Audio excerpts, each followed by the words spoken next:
Welcome to this Getting Started episode. Let me quickly walk you through the download and installation of our software. To download the Trade Ideas software to your Windows PC, head to our website and click the download button on the top right-hand side. You will have the choice of installing either the current production version or our latest beta. To have access to our newest features, select the beta version. Hit the download button and choose a folder to save the files in.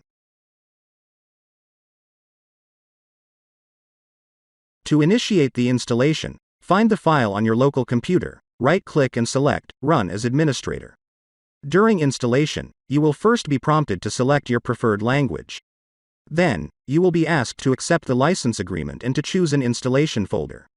On completion, you have the option to launch the program right away.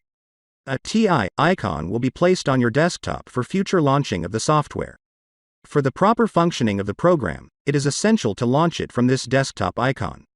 Please do not start the software from the taskbar. To get going with the software, head to the next episode. And please don't hesitate to contact us in case of any questions.